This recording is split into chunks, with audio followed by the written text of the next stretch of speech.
because I started to experience some intuitive moments. And in those moments, I could see and feel myself as a different type of person. And when I tried to put a word to it, it just kept coming back to warrior. Today's guest, Mark Divine, is not who I thought he'd be. When I was out in Encinitas in Southern California, I had a chance to swing by his SEAL Fit exercise location, about a 20,000 square foot location where he trains some pretty high level people. And as we found a sort of a yoga studio off on the side, which is where we recorded this actually, so you hear a little bit of a different microphone quality. That explains why you probably a little bit of an echo or slightly different. We sat down and I found a guy who had started in life in sort of a preordained path. He was kind of destined and expected to join the family business as generations before him had, and just, continue on that way. He made a radical left turn that he didn't see coming, his family didn't see coming, and he decided to become a Navy SEAL. In a family where actually, the military path wasn't exactly looked upon as the way that, you would move up in the world.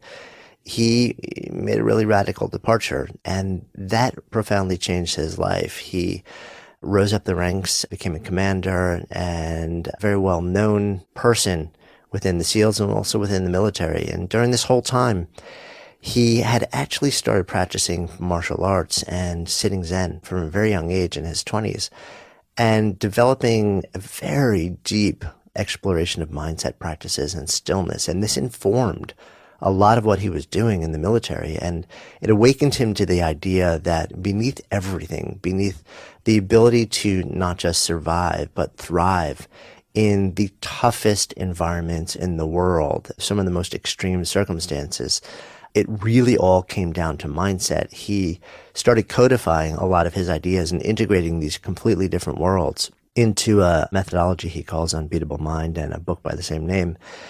And then training this methodology, not just to SEALs, but to elite military teams and to elite level athletes and people in the executive and corporate environment.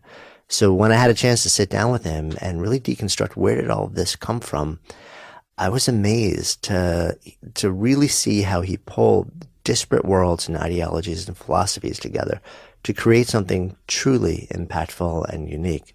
Really excited to share this conversation with you. I'm Jonathan Fields, and this is Good Life Project.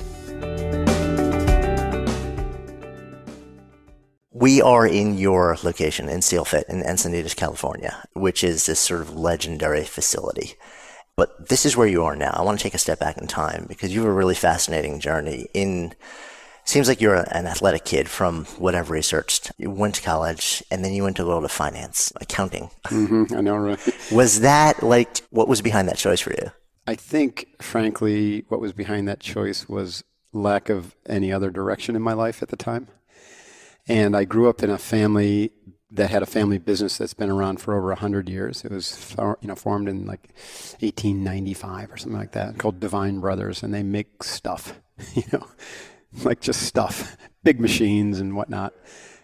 And, what I now call background of obviousness, or BOO, my background of obviousness that I was completely oblivious to, but other people, you would have easily picked it up, was that I was being groomed to be a business guy by my family. It was very, very subtle, and it wasn't overt, and they weren't even conscious of it, right? That was my family upbringing. And since I didn't have a lot of clarity as a young man about any other path, then I adopted that, which is actually pretty common, right? Pretty common.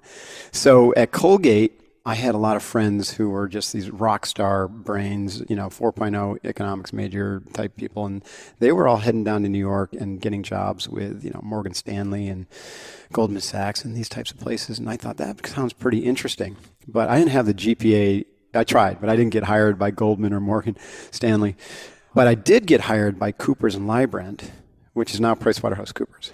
And they're a pretty good company. And so they had a program.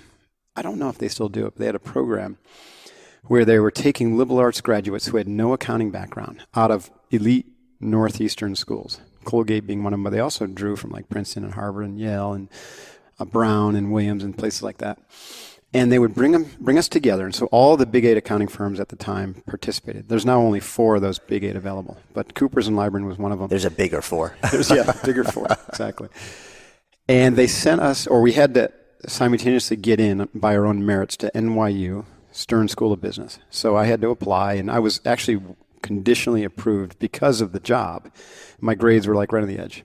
But I did really well at NYU. So we went to NYU to get a master's in science and accounting. 90% of us then waived that degree and transferred into the MBA program because we really wanted an MBA. So I ended up with an MBA in finance.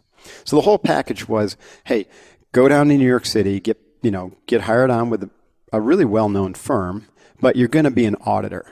And I was like, okay, well, I can suck that up for a few years. I can learn, I don't even know what it was at the time. Turns out being an auditor was about the last thing I needed to be doing in my life. It was ridiculously painful for me. Not the way you're wired, huh? No, it was not the way I was wired. I was a complete misfit in that profession. And I think my bosses knew it too, because they didn't complain too much when I told them I was going to go be a Navy SEAL. And they're like, okay, don't let the door hit you in the ass, But to be fair, it was a phenomenal experience because over a 4-year period, I got my MBA in finance. I became a certified public accountant, and I worked at, 30 or 40 really neat clients, many in the financial service industry, many who don't exist, like Drexel Burnham Lambert and the Solomon Brothers and Payne Weber. None of them are around anymore. Big names back then. It was not what I was meant for. And, I tell that story in my book, The Way of the SEAL, how that process was really important for me to go do something that was so painful in terms of my professional career that I had to step back and say, what the hell am I doing? Yeah. I mean, it's funny because when people hear stories like that, so I have a very past life as a big firm lawyer in New York also. And every once in a while, people ask me, well, do you regret it? And my answer is always no, because it was so critical in every decision I made after that. And it sounds like you would probably answer similarly. Yeah, definitely. It's the law of contrast. Right. So I had this extreme experience that said, okay, that's what corporate life is like. And my friends who stayed, they did very well, but they lived that life day in, day out. They didn't find it as painful as I did. Now, the reason that I found it painful, because I truly believe this, is because I was built to be something different. I was built to be a warrior. I just didn't discover it until I was 23, 24 years old. And it was my Zen training. I'd gotten into a martial art right when I went down to Manhattan, a place on 23rd Street, Seido Karate, S-E-I-D-O. Grandmaster Tadashi Makamura, who is an enlightened Zen master teaching Zen through karate. That's the way I look at him. And so he got me to sit down on the Zazen bench and to begin meditating at 21 years old. What a blessing, right? So he slowed me down and got, took me through the process, which was difficult, for me at that age to sit and meditate and but I really trusted him.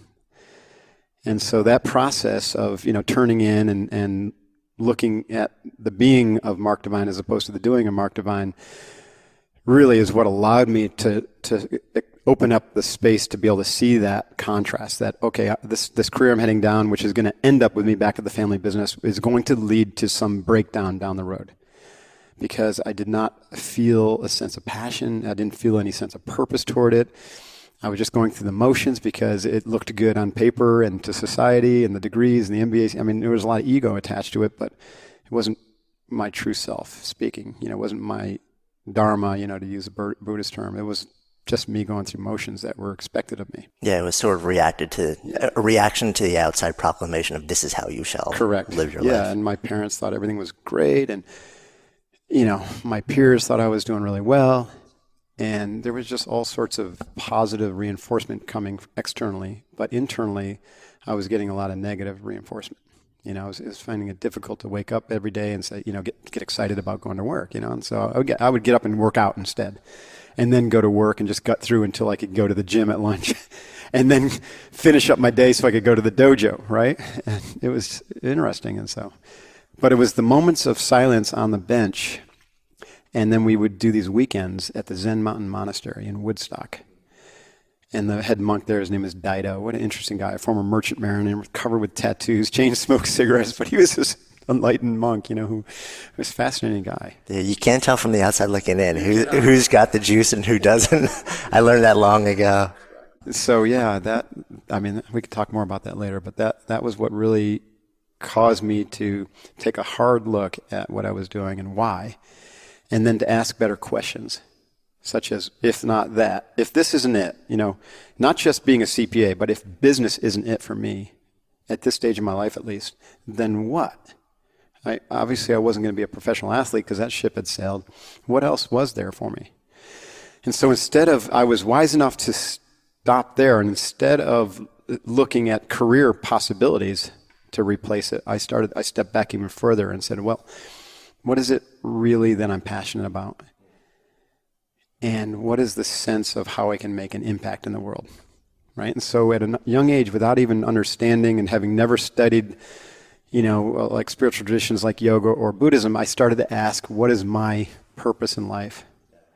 Why am I on this planet? Why did God put me on this planet? Was it just to be in commerce or do something different? Do you think you would have even had the inkling to go there had it not been for the Zazen training? I don't think so, because everything was externally focused up until that point, except for times that I would be in nature doing like a long hike in the Adirondacks, which is where I grew up, or I was drawn to endurance type activities, and so there were periods where I would love to hike alone, through the beautiful mountains and get to the top of a mountain, just sit there, and that would be akin to like an absorption practice.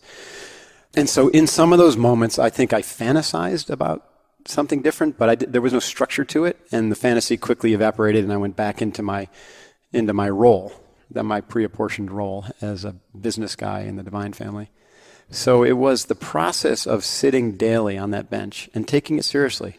Minimum 20 minutes a day, 45 minutes on Thursdays at our meditation class, and then at least 2 weekends a year where we meditated, 8 hours a day, and we did karate for 8 hours a day. It was really fascinating. And so I can literally now look back and see a progressive process where my mind changed and my attitude changed, and I began to look at the world very differently, and including that is my role in the world and, the what and why of things. And so it was that process, I think, that opened me up and propelled me in the direction that I went. So let's talk about that direction, because you've got this background at this point. You're going through the process of awakening, discovery, realizing that this is not it, and then asking the question, if not this, then what? So you have a universe of possibilities out there. So how do you go from the universe of possibilities to SEAL? The specific thing of being a Navy SEAL. I think everyone's path is going to be different. My path was pretty fascinating. I didn't know I wanted to be a SEAL or a military guy when I started this process. I had no real military upbringing. My dad briefly was in the Army, but it was because he had a judge say, join the Army or go to jail. So he wasn't a big... There are probably a lot of stories out there. He wasn't a big fan of the Army, actually. And so there was just no dialogue. And it was another one of those kind of unspoken things was business is the main thing. If you go into education, you're not, you're kind of off a beat. And if you go into the military, well, you do that if you got nothing else to do. That was a very kind of common upstate New York attitude, right? Business and commerce was the main thing, right? So I was, had all those layers in me, so I didn't think of the military. Anyways, back to your question. So when I started to sit on the bench, and I had the first epiphany was that this notion that I am this cacophony of thoughts, and these thoughts are leading me into this business world, to be able to separate the thinker from my sense of self was like the first door that I went through. And so then when I was able to sit on the bench and begin to examine my thoughts, and my thoughts were constantly of how I really am miserable and how I don't like what I'm doing, and I could see the ego in there about the constant like little voices said, yeah, but I'm getting an MBA, yeah, but I'm getting a CPA, yeah, but I'm earning really good money, yeah, but my parents want me to do this, yeah, but. And so the yeah buts and the what ifs started to have a pattern to them, and I could see that pattern, and I realized that pattern wasn't me either. It was just kind of how my thoughts have organized my life and then showed up in this recurring pattern that led me to be a CPA and an MBA and, all this kind of stuff. but it wasn't me. There was someone else in there. And so going through that first door and opening up that space was a huge liberation for me. And I could have stopped there. But I had a sense, because I was still uncertain of what to do, that if I asked better questions in those moments where that space had opened up, that I could get some insight. Because I started to experience some intuitive moments. And in those moments, I could see and feel myself as a different type of person. And when I tried to put a word to it, it just kept coming back to warrior. Right? Warrior and leader. Those are the two themes. Were you surprised by the word warrior emerging, or was that just... Yeah, because I was not a military guy, and, I've never done I just started my martial arts training, but I never really had any exposure to that. It wasn't something we talked about. It was surprising. But I was drawn to that. I was drawn to that warrior archetype. And I don't think it was an external thing. Yes, there was the karate, but I just started that. I was only a year into it. It was like a yellow belt when these insights started to happen in these moments of silence. I began to ask, well, what is that? What does it mean to be a warrior or a warrior leader? How could that be fulfilled in this world? And so, I would just kind of meditate on that, like contemplation, you know what I mean? And get home from these sessions on Thursday night where I would do the long, deep sessions. A lot of these insights happened when I sat for longer than 20 minutes. So my daily practice was every morning I would get up and I would sit. And then I would go for a run or something like that. And then I would go to work, right? And then at lunchtime I would go to the gym, and then I would go to the dojo. Pretty much 5 days a week, if not 6. But on Thursday nights, I would stay at the dojo and we would have a meditation class with Nakamura. A small group of us were religious about it, so to speak. And we would sit for 45 minutes, then have a little talk afterwards. It was phenomenal. And so it was usually, late in those sessions that I would drop off into, some sort of space that I lose sense of time and space, and I would have these insights, like epiphanies. And so in one of these, I was asking, and usually they were powerful when I would ask a question. Like you're planting a seed. Yeah, like planting a seed. Yeah. So it's not unlike saying, starting a yoga class, set your intention for the class, and then, maybe you cultivate that during the class in the moments of silence. Well, I think I was kind of instinctively doing that. I would be pondering something. And so one of the things I pondered was, if warrior is a theme in my life, there's a lot of ways I could be a warrior. I can be a warrior as a CPA. But what am I passionate about, right? I've said that word a few times. What am I passionate about? Like, what fires me up? What makes me feel like my hair's on fire? And, what kept coming back to me was adventure. I loved adventure. I loved extreme activities, extreme physical challenges for some strange reason. Right? It's just kind of the way I'm built. I love really challenging myself physically and mentally. I love being outdoors. I love fitness.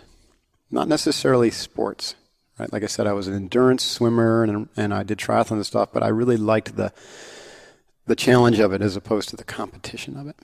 And so one day, and this is where synchronicity comes in. So I started to get really clear about what I was passionate about, and I had this sense that I was meant to be a warrior and a leader, but I didn't really have any clue how to actualize that in the real world. And one day I was walking home from work, and I just took a different route than I normally take, and I stumbled across a Navy recruiting office. And there was a poster outside. It wasn't I wasn't thinking I'm going to go to a Navy recruiter. I was just walking by, and there it was, and it was the poster that stopped me in my tracks. And the poster had the words, "Be someone special," written across the top. And it had images of Navy SEALs doing their thing. Guys jumping out of airplanes and locking out of a submarine, and they had a little guy in a sniper hide that you could barely see. And I was just transfixed. I was like, whoa, what is that? It didn't even say the word SEAL on it. You said, what is that? Right? That's cool. And so I went into the recruiter's office and I asked him about it. I said, oh, they're the Navy SEALs. You don't want to do that. They're a bunch of maniacs. But I was smitten right then. I was that's it. The warrior leaders, athletic, adventurous, risk takers, extreme challenge.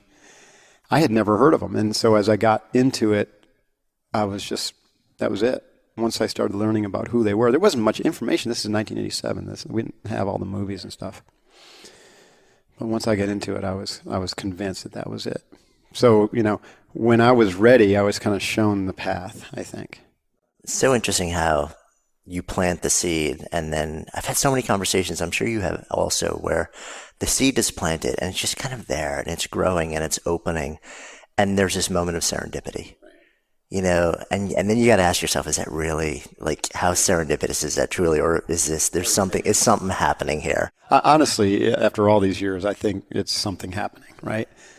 The world is so much more understandable, right, than we can imagine. And the linkages between the physical and metaphysical are very real. Yeah, but they're subtle, and we miss most of them, right? So these are instances where I couldn't miss that.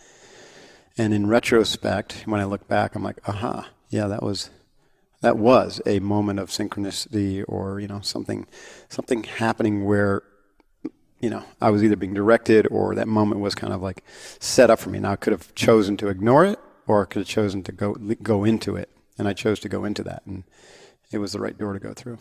What did it feel like when you walked through that door and showed up the first day? Because I guess the opening experience is really, it's the initial training. Well, I had to go through officer candidate school first. Okay. Yeah. So my path was, because I still hadn't finished my MBA, nor had I passed my CPA, and I was now a brown belt at the Sado school. So I'm not a quitter, right? And I looked at this and said, okay, I'm going to be a Navy SEAL, but I'm going to finish what I started.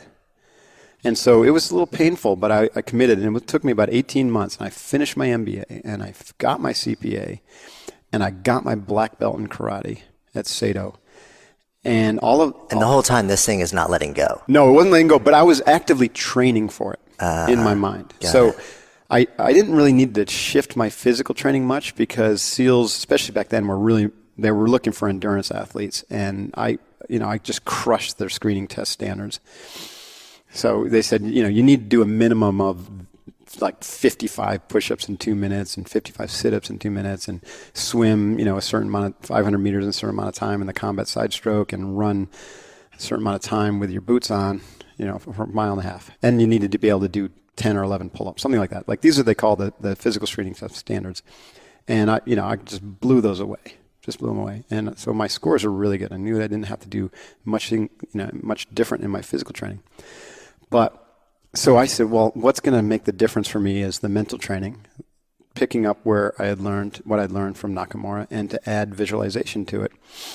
And we didn't really do much work visualization in the Zen practice, but I had in my former career as a competitive swimmer at Colgate University. I had a swim coach who was kind of on the cutting edge of sports psychology and had taught me to visualize my race, and I had some really interesting experiences with that.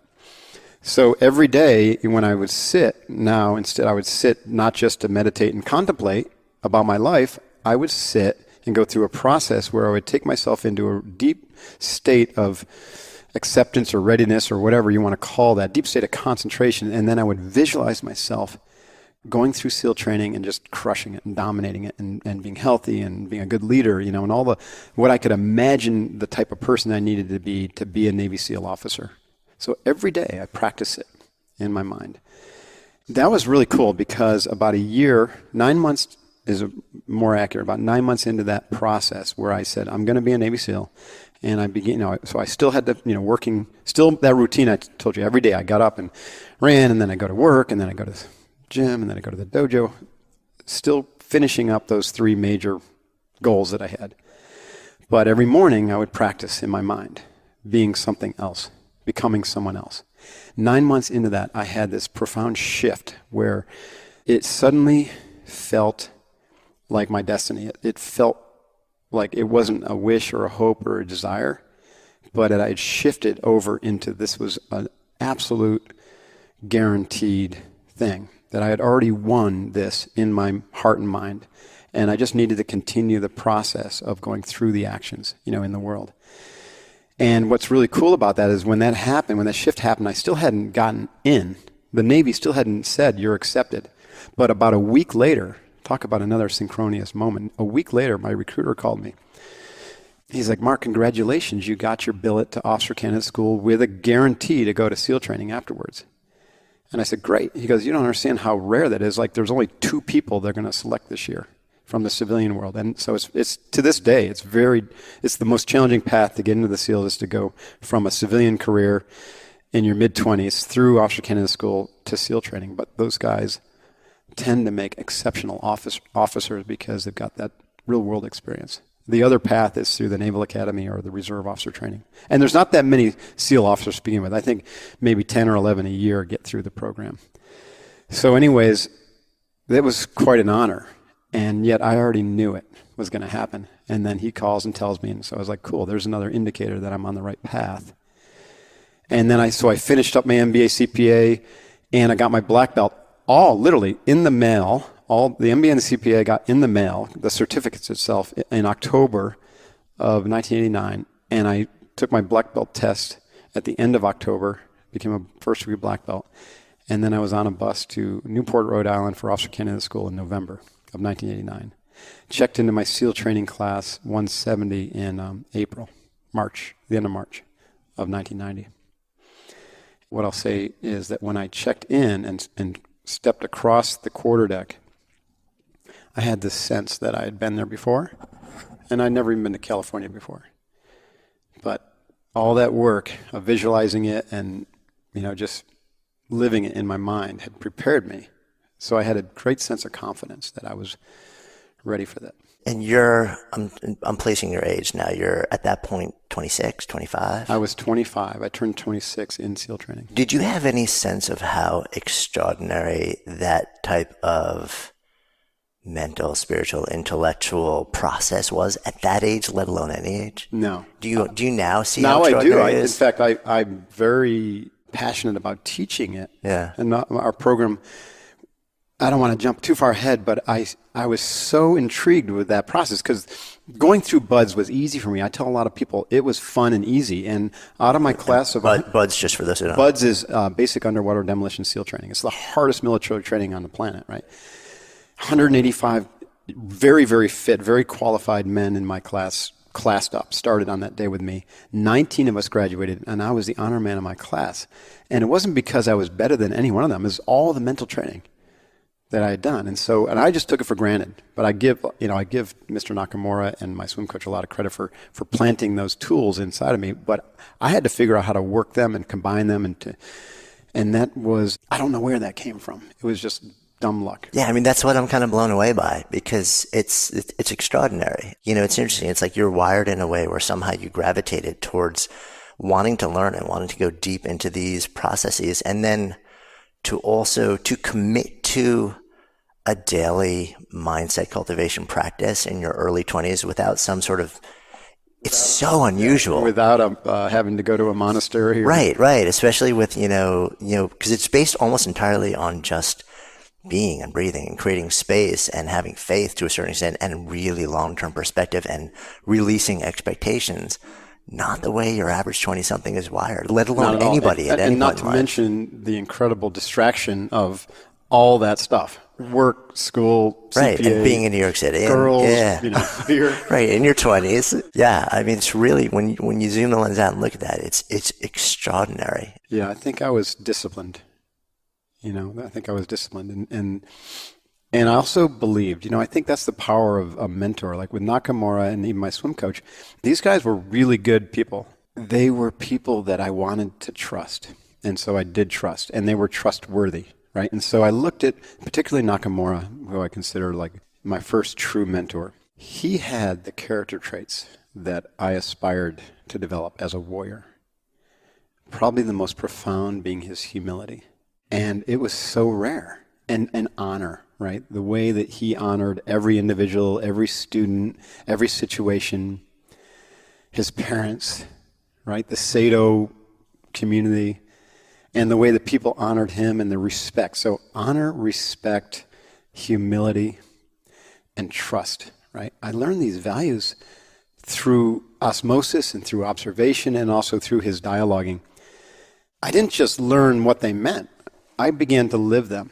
And so when you combine, the visualization training and say, okay, I can become in my mind the person I need to be, because how else do you create anything in your life unless you first can imagine it, right? But if I can imagine what it's like to be an elite Navy SEAL officer, and I can follow the physical path because I know that there's a physical path. I'm already got those skills, so I don't have to worry too much about them. But if I could win in my mind before I go to Buds, it's going to be a lot more effective than showing up at Buds and hoping to win. It wasn't until much later that I read Sun Tzu, and I'm looking, and there he is right there. It says the victorious warrior wins in his mind before he steps foot on the battlefield. And everyone else steps foot on the battlefield hoping to win. I was like, wow, fascinating. I guess I'm a victorious warrior, you know? And so that, and even that whole notion led even more energy to me, to this belief that I was meant to be a warrior. There was some energy that I'm kind of like, it could be karmic energy that I'm trying to play out, that this is my life's purpose and path, was to learn and grow in this area, right? Learn and grow in this area as a warrior, and to lead and teach others. Now the warrior goes through the archetypal phases. So you have the warrior athlete. So in my 20s, I was a warrior athlete. And then when I became a SEAL, I became a warrior leader. And then as a more senior officer and a business guy, a warrior statesman. And I'm heading into the warrior monk, realm. And I think a lot of people would say that with my Unveil Mind and my Kokoro Yoga program, that's really the archetype that I'm starting to express most powerfully as the warrior monk. Yeah, and it's interesting to associate that word with those other qualifiers. Because I think most people wouldn't associate them with probably the first two. But because our society is so militant, they think warrior equals military. Right. And I also think warrior immediately translates to I lead with violence. Right. Which is not, it's so different than what you're talking about. The warrior, here's my take on that. The warrior is the last to pick up the weapon. But in order to be the last to pick up the weapon, he's got to be extremely proficient with it. And the first weapon of the warrior is the mind. Because most altercations, if not all, can be avoided or diminished or, circumvented, like an Aikido, right? Let the energy go by you. We don't have that level of sophistication at a cultural or structural level in our world these days. And so the warrior arts have been kind of reduced to learning how to clash and destroy other individuals, cultures, or, civilizations.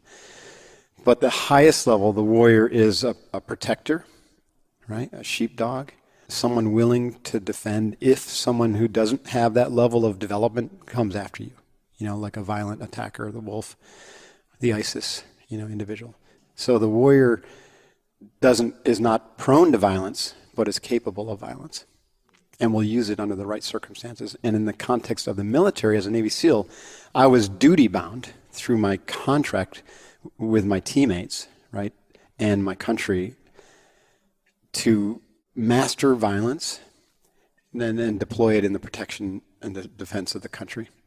And ultimately, on the battlefield, that translated into getting the mission done and bringing my teammates home. It's interesting, isn't it? I've moved way beyond, I think, that level of the warrior, and I'm really grateful that I got through that without destroying any other lives. People ask me, hey, have you ever killed anyone? And I smile. I said, no, I'm very fortunate. I'm curious because it's funny when I was just sort of like learning more about you. I imagine that has to be one question that people ask you all the time. And I'm less interested in your answer to the question and more interested in how you perceive that question being asked. I think people have this fascination with what it would be like to kill another human being. They don't know. And so, therefore, it's like a perennial question. Does it change you? My answer to that would be, if you let it, it will. That's why a lot of people suffer from PTSD, right? They didn't have the right mindset, the resiliency to deal with the stress of what it means to constantly be exposed to that kind of violence or to take, other human lives in a situation like combat or war. We were just having a discussion with my friend Tim Larkin, who teaches self-defense. I think you met him earlier. And we were talking about that, weapons like a gun or a sword or your hands are just simply tools. The violence comes from here or here, the heart and the mind. Now, at a cultural level, we're playing out a lot of negative energy. All of our cultures, right? All of our cultures are playing out this vast momentum of negative energy that's gone on for 1,000 years. And I know you're a spiritual individual, so you study yoga and these things, and it's kind of part of that tradition is that, yeah, we're actually in the darkest age, right? The Kali Yuga, and we're coming out of that. And that dark energy requires you to learn the skills of defense, right? Because otherwise, you may not live very long, right? Or you're going to, someone's going to attack you, because that's where humanity's at right now.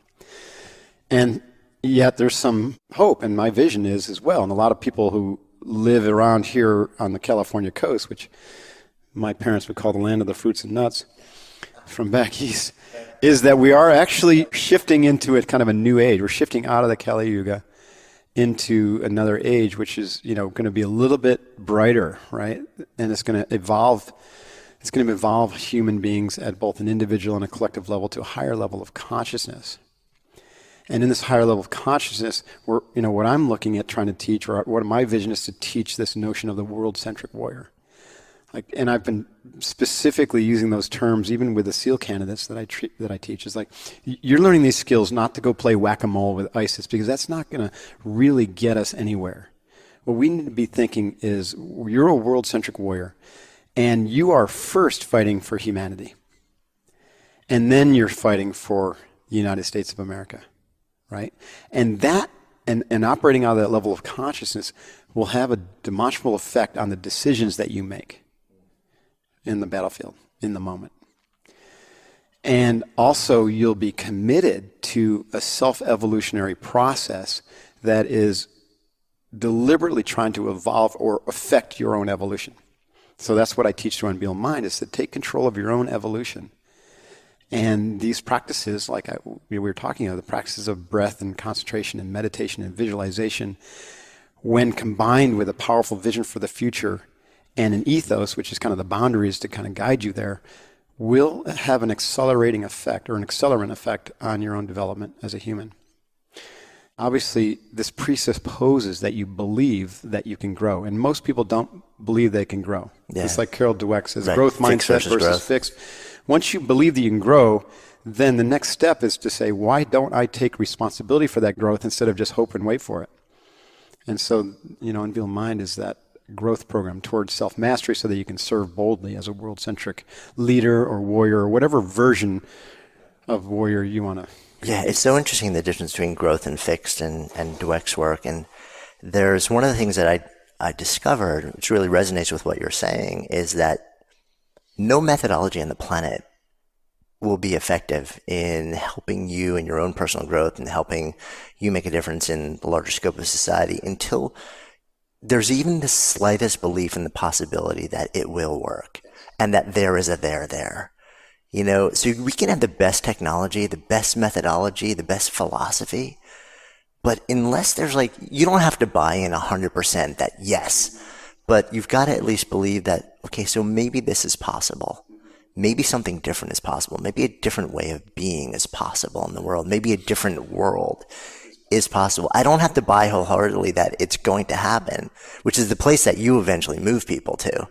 But to at least start to take the first steps along a methodology or an approach or philosophy. And then watch what happens, right? And I think this is, I say this a lot about people who are drawn toward, the biohacking and quantified self movement, is that this type of development is not quantifiable. What you and I are talking about is not quantifiable. Now, you can quantify biometric neuroplasticity, changes of this and that and the other thing, but those are just, physical manifestations of states or level changes in your consciousness. What you're really looking for is a genuine subjective shift. And when I train with Unveiled Mind, people tell me literally as early as 30 days of work, a genuine subjective shift in their experience in life from one thing to another. And it's not like, there it is, snap your finger. No, it's all of a sudden 30 days later you go holy crap. I feel really different. My stress is being managed. My mind is starting to think differently. I may, that space I talked about starts to open up so I don't react, in the same way I used to. And now I'm much more present and in those situations that you used to, go off on. And so then I said, great, there's your evidence, right? Journal, reflect on it, but then just keep training. Just keep training, day in and day out. And you're going to have times where you look back. It's always a look back. So you're planning and training for the future to better your future so that you can be present. And then you can let that go and be present. But then you look back to do the reflection and the learning, and then that's where you see the progress you've made. And then you let that go, and you just stay in the present to to do what you have to do. Yeah, I mean, that's why it's called practice. Like not practice to be perfect, but a practice, a daily practice, a committed practice, which is so common now in the lineages that you study and more in Eastern-based philosophy. It's, well, of course, and it's so alien in Western society that this is the way that we grow and that we evolve. I'm always fascinated by why it's so different. Even, as yoga hit the US, it came in the very early days, in the 70s, largely to like this area, on a metaphysical, on a very spiritual level. But as we hit the 80s, the 90s, got reduced back to group exercise. Yeah, so, like I know you're somebody who has a background in Ashtanga yoga. So there are 8 limbs, it translates to 8 limbs, only one of which is the physical practice. But that is probably 95 to 97% of the entirety of the practice in Western culture. So I'm always so interested in why we grasp onto that and feel like, well, that's enough. Yeah.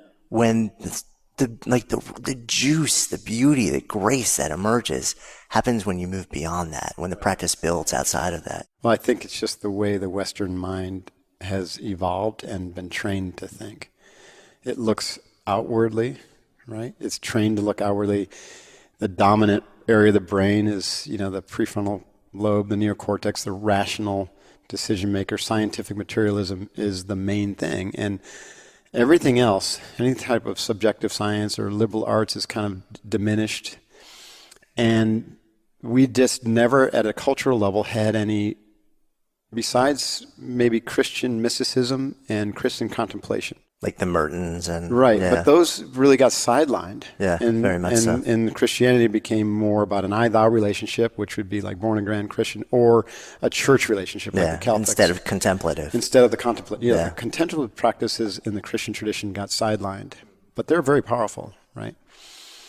So we never at a large cultural level have any connection with contemplative traditions or practice until China invaded Tibet. And then Buddhism was basically blasted out into the world, like radiation from an atomic bomb. Like I look at that and say one of the most incredible gifts that the Chinese have given the world, and the Tibetans would probably not always agree with me, but I bet you, if I was able to talk to the Dalai Lama, he would agree that it was that moment where, Tibetan Buddhism and yoga really got blasted in the world. It was in the late 50s, and it was brought to the West through necessity. First through Europe and then into America, and Yogananda and all these people were then encouraged. A lot of the old sages said, this is going to happen. The West is going to get exposed to yoga and Dzogchen Buddhism and Tibetan practices and Zen. And so they encouraged some of the younger teachers to go West. And so that's when we began to get exposed to it. And so what happened is the early teachers, like Tim Miller, who was my Ashtanga teacher, the first American certified by Pattabhi Jois, and Iyengar, and some of the early people, they really bit into it in the full cultural context, lock, stock, and barrel, right? Like it was taboo to teach any of these traditions with any deviation from the way that they were learned from their master, who happened to be either Tibetan or Indian or Chinese or Japanese in the martial arts. And even I learned from Nakamura, it was Zen. We put on our gi and we spoke Japanese and we counted to 10 in Japanese, and our Zen lectures were in Japanese.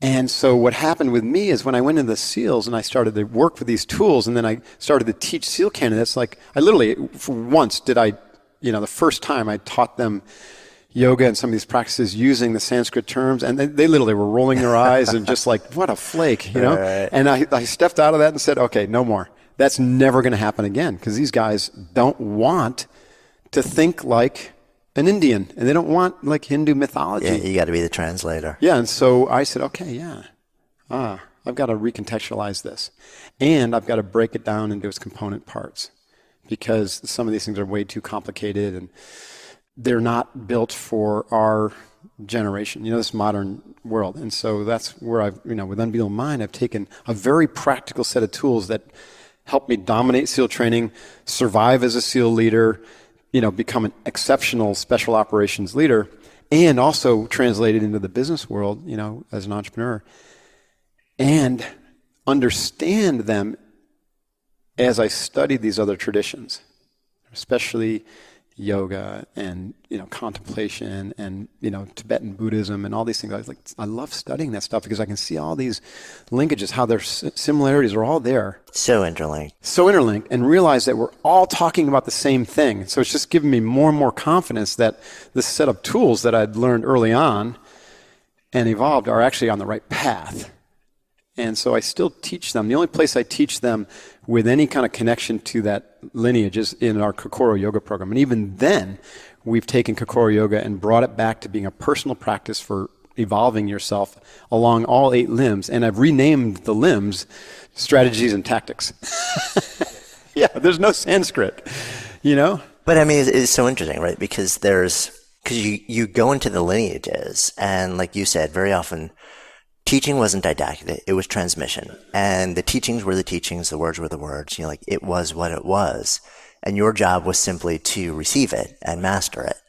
And which is a very non-Western idea, so it's interesting when you have a guy like you who can do that and then interact with a different culture or a different part of our culture and say, these ideas will change the game and potentially change the world if enough people embrace them. But it's more important to me that the ideas are adopted than that the lineage is transmitted precisely as it was given to me.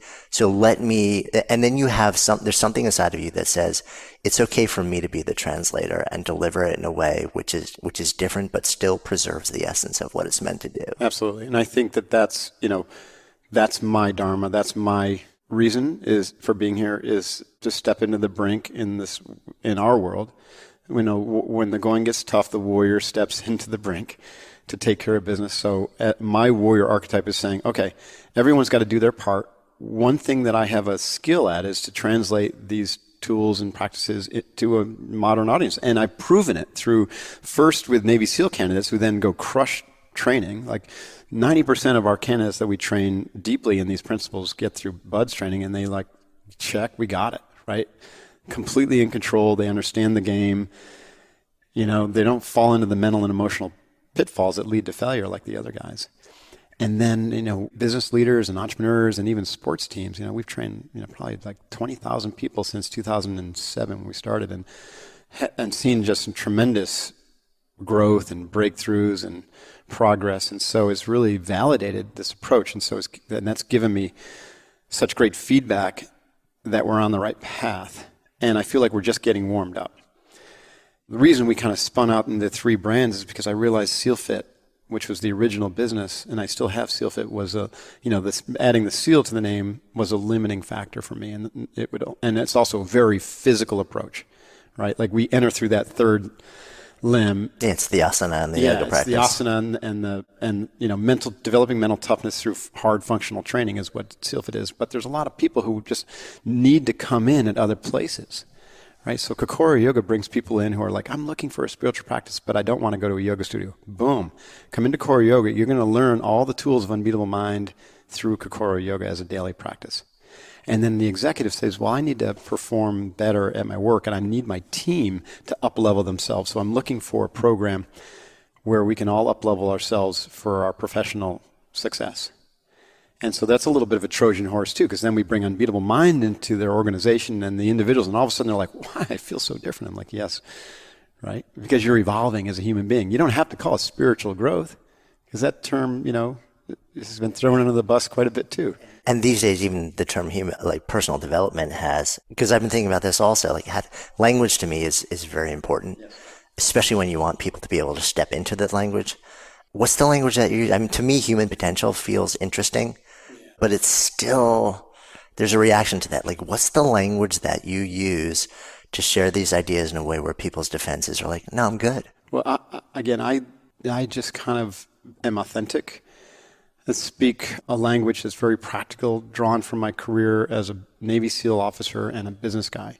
And the fact that I am a Navy SEAL officer, retired commander, and I've started 5 or 6 businesses that have reached multiple $1 million, and that I've got a daily practice, and I can point to the daily practice as the reason why I was successful in those domains, then that does 90% of the work. And then because I'm able to articulate complex terms that usually used to require like a tome, I can articulate them in fairly simple everyday words. And so I try to avoid woo-woo language, because I agree with you. People are like, New Age spirituality, and that's really kind of taken a lot of the hammer out of the... Right. And you already live in Encinitas. And I live in Encinitas, yeah. So I'm a much more practical person. I use terms like evolve yourself, take responsibility for your own evolution. Step up, up level yourself. And sometimes, again, I'll change my languaging depending upon who I'm talking to. My SEALFIT audience, when I'm talking about developing mental control, I start with a simple process. Stop, think, act. Okay, let's break those down. How do you stop? Well, how about let's take a breath, right? So now we're into the process of teaching breath control. What happens after you stop? Well, how do you think? Well, the first thing you do is you pause, and then you shift out of thinker into the witness. Well, how do we do that? We got to train to do that. How do we train to do that? Well, we're going to have to sit and do something called box breathing, and we'll practice it for 20 minutes a day. And within 30 days, you'll be able to shift from thinker to witness, so that now you can begin to take control of the quality, the quantity, and the directionality of those thoughts instead of merge with them and just react. Right. So it's like it's attached to desired outcomes. Yeah. So you're using language that they can understand. Correct. You want to you want to survive combat. You need to learn how to think, stop, think, and act properly. And in the SEALs, they call that the OODA loop: observe, orient, decide, act. Well, let's just simplify that. Stop, think, and act. How do we pause in the middle of a firefight? It doesn't mean we're still not acting. What we're doing is we're pausing the reactive mind, and we're slowing time down, because we're now connected to the witness, which is more of the, your higher self is connected to the perennial universal consciousness, whatever you want to call that, and time is relative in that space, and so you can slow time down, manipulate time. And so I teach these skills called the Big Four skills: breath control, positive emotional and mental dialoguing, visualization, and task orientation, like how to choose the right task at the right time for the right reason. And these 4 skills, when you begin to train with them and master them, essentially are a flow activator. The state of flow is when you're not merged with your thoughts, but you're actually connected to your higher self/witness self, the simultaneous mind, and you're able to control the experience of time because you're able to slow down your thinking processes and choose very specifically and precisely, the laser-guided weapon thought that's going to solve the problem, going to move you to the next level. So that's very practical, and the Navy SEAL wants that. They're like, I want that because I want to survive. I want to come home. I want to accomplish the mission. And then once they start practicing these skills, they're like, wow, not only are these great skills for combat, but I feel different. And translates to all parts of life. Yeah, all of a sudden I'm able to use this at home with my kids, and then they start to understand that this is a whole practice of evolution, and then they'll go deeper into my training, or they'll read the book a second time, looking for different answers, and they'll be like, oh, I see, that was a Trojan horse. He drew me in. Right, but now it's too late. I'm in. You're in the Matrix. Yeah, no, I love that approach. I'm a huge fan of it. It's something that I'm wired very similarly to you in that way. I'll create the experience that allows you to enter it, and because I just know that once the practice builds, that will become self-propelling in terms of you wanting to deepen into it. The practice takes over, not the person. I think the age of the gurus is over. The practice is the new guru. Yeah, I agree with that. You brought up emotion, which was the first time you brought it up in the conversation, which is interesting because from the outside looking in, you present as an astonishingly still, grounded, and cerebral person. But you also get this sense that that the emotional well runs deep in you. Talk to me about this a bit and in the context of what we're talking about here. Well, I think emotional development is an outcome of a complete integrated practice. What I mean by that, a complete integrated practice, is that we're working on the individual as a whole and not its component parts, but we have to touch each component part. And so we call it the 5 mountains. So physical development, physical movement, physical awareness, stress management, all that is part and parcel of our practice. We call that the first mountain. Many people need to start there because they're out of touch with their bodies. But some people who are really fit and have a really high degree of physical awareness, they don't need to start there. They need to start on the second mountain, which is the mental mountain. So the mental mountain is largely what I was alluding to before, developing control over the monkey mind, developing the tools of the mind, right? The tools of introspection, visualization, the perception, right? The perceiving mind, like learning how to differentiate between right and left hemisphere thinking, like just spending time on the bench or on the mat, really investigating the mind, looking in, working in. So we actually call that working in. You got your work out and you got your work in. They're both important. That's the yin and the yang. Then the third is the emotional mountain. So this, we often say, for males especially, this is the most challenging and the one everyone avoids. When you are in tune physically and you begin the process, or you're well into the process of the mental mountain, learning to use these tools, what you learn, what you find is that the same tools that are used to develop the mental mountain are used to develop the emotional mountain, because the emotions are thoughts. They're just felt thoughts. Emotions are just experienced thoughts that you may or may not have attached meaning to. Oftentimes you've attached meaning to, which is an emotion or a feeling that is flawed, right? And this is a whole realm of psychotherapy, and my wife's a marriage family therapist, so I know a lot about the profession, even though I've never been formally trained. That profession, and it's a great gift that the Western world has brought, or Western society has brought to the world. I think psychotherapy is an amazing gift. That allows us to translate what happens in our past more effectively, to release energy or to build energy, to release negative energy and to build positive energy. Because these, emotional patterns are strictly energy patterns that have been rutted in or burned into our bodies. And so they come back up over and over, and we experience them. We experience that feeling, and then there's meaning attached to that feeling, which then spins into a mental process. And it can happen the other way around, right? You could experience a mental thought which evokes a concept or a belief system around fear or something that is scary to you, and then that's going to bring up the feeling of fear, right? So the processing and the tools of the mental mountain that we introduce in Unbuild Mind are used for the emotional mountain. And what happens is that you tend to get very clear about what feelings mean to you, and then you begin to detach from the meaning and objectify that emotion. And then once you've objectified the emotion, you can then begin to work with changing the energy around that. So we'll call that transmuting that energy. So, for instance, the Navy SEAL, instead of experiencing fear when he's about to jump out of the airplane, what he'll experience is excitement and determination. Same physical sensation will be interpreted, because he's in control. It'll be interpreted as excitement and anticipation and deep determination to survive the jump and to accomplish the mission, right? Whereas lack of control and awareness in the emotional realm, you could fall out of the plane and just freak out, and I remember a story of one of my Navy SEAL compatriots who, just fresh out of training, his first parachute jump was his last. Because of this, he just did not have any control over his emotional being.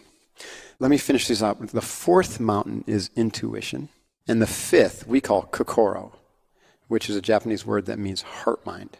But you could also use the term the spiritual mountain, but for reasons we've already discussed, I don't often use that term. So what I found is, generally speaking, if we start the training and we use the body to begin to train the mind, then eventually the mind training includes the body, but you leave the body behind, because then you sit in silence. So that's why it's important to move first and then to sit, because the somatic movement and the breath, you're turning from outward to inward. That's why when we teach physical training, we teach these processes so that you're doing the training, the mental training, while you're doing the physical. And it's a very different experience. The typical CrossFitter or, someone doing a high intensity training or on the treadmill, watching TV, that's not it. you're all outward, right? So this is more like asana, where you might be swinging a kettlebell, but that swing is no different than doing warrior one pose, where your attention is turned inward and you're just managing your breath, managing your thoughts, and you're using that physical movement to refine the quality of your body-mind system, and then to move inward. And then from there, we work on the breath, which is still a physical movement, but it takes us deeper in. It's the bridge. The breath is a bridge between the physical and the mental. And then we work on concentration. Notice that physical movement, asana, is the third limb. Breath is pranayama, that's the fourth limb. Concentration is the fifth.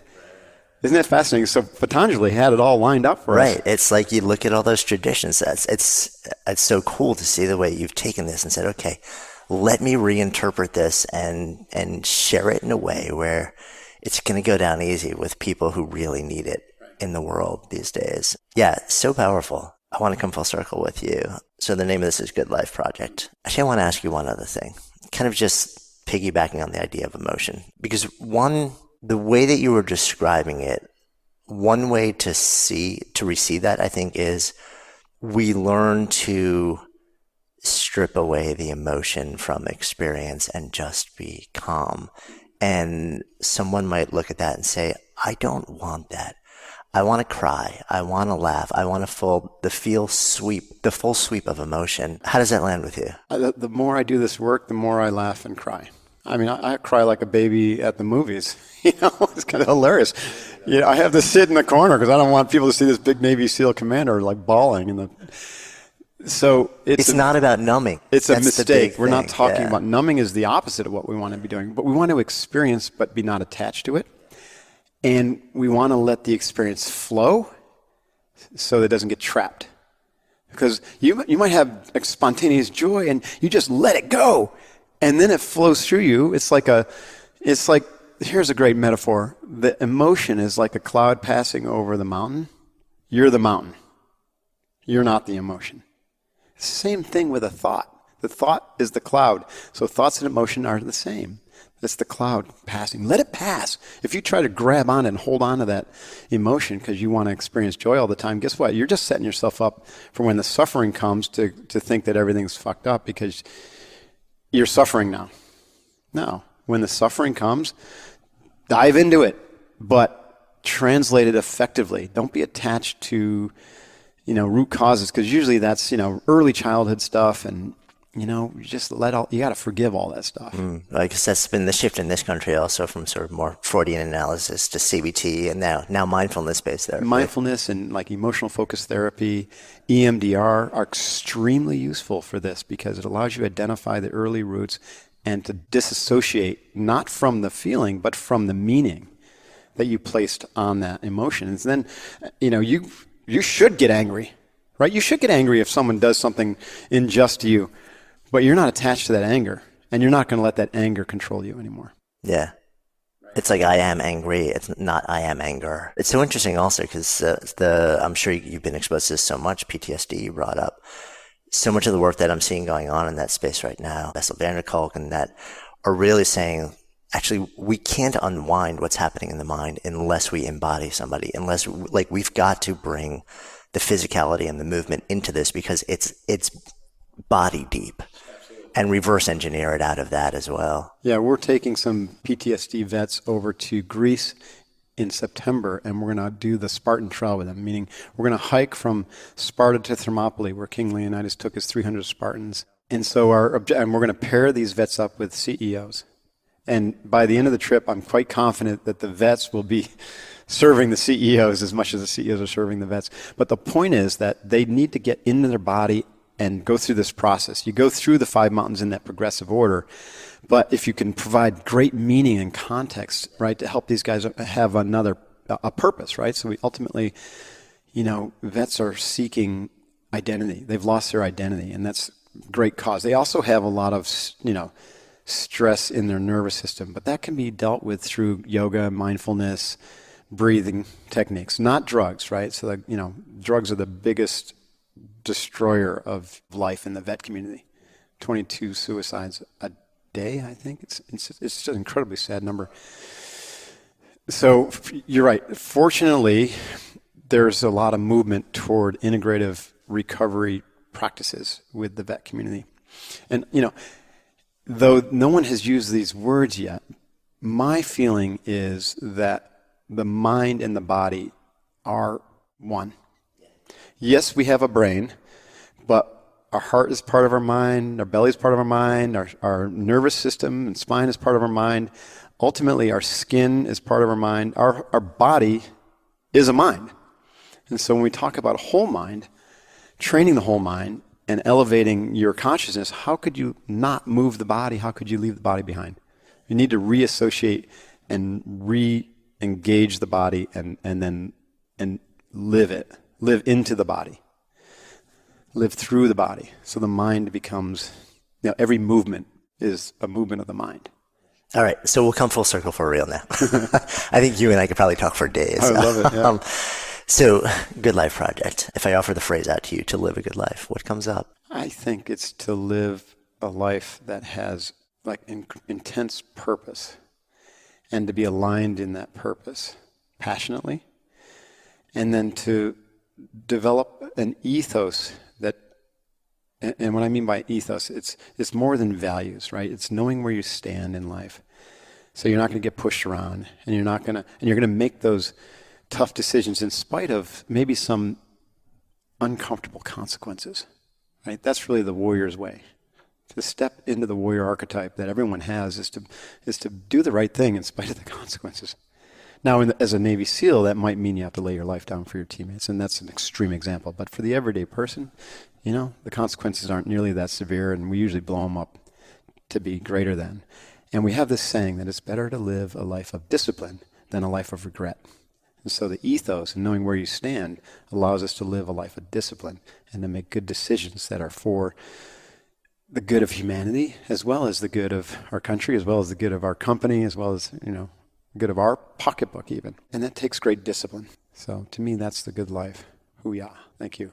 And as we wrap up, I want to give a final shout out to our awesome sponsors and supporters. ZipRecruiter, RX Bar Kids, Thrive Market, Movement Watches. Hey, thanks so much for listening.